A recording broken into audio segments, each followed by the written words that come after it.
When I decided to propose to my girlfriend, Emma, I wanted it to be special. We had been together for 3 years, and I thought we were ready for the next step. She often talked about our future, about the house we'd buy and the trips we'd take. So, when her best friend invited us to a party with all her close friends, I thought it would be the perfect moment, surrounded by people who loved her. I spent the entire week preparing.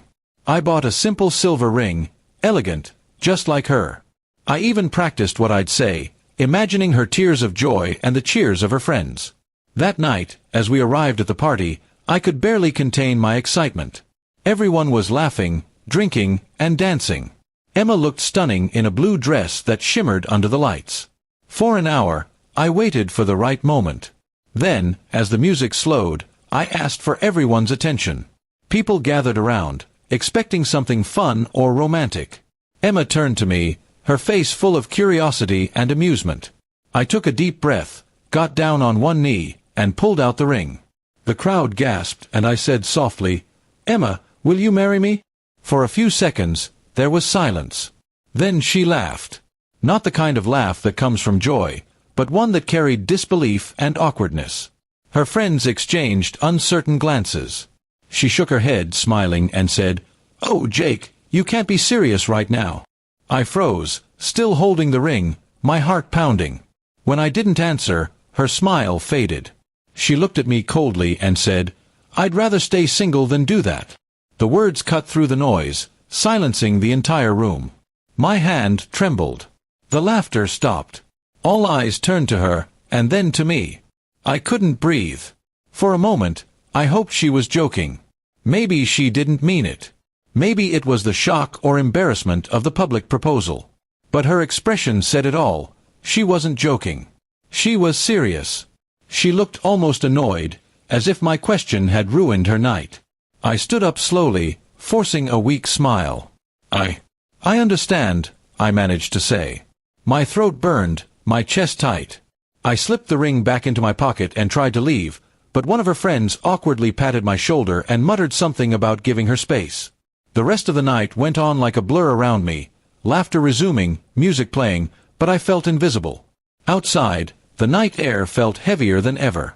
I sat in my car for nearly half an hour, staring at the ring. How had I been so blind?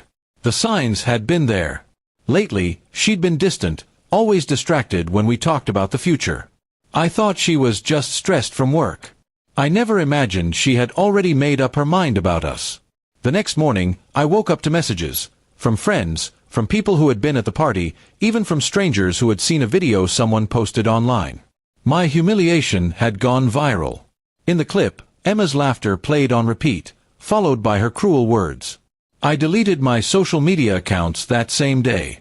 Emma texted once, saying she didn't mean to embarrass me, but that she wasn't ready for marriage. I didn't reply. What could I even say?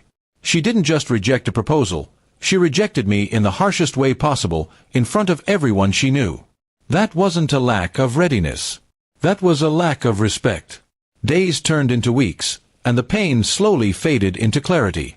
I realized I had built my happiness around someone who didn't value me. Love shouldn't make you feel small. It shouldn't make you question your worth. Emma had shown me who she truly was that night, someone who cared more about her pride and image than the person standing beside her. Eventually, I moved out of the city. I found a new job, surrounded myself with people who saw me for who I was. The ring stayed in my drawer for months, a reminder of how fragile love can be when it's one-sided.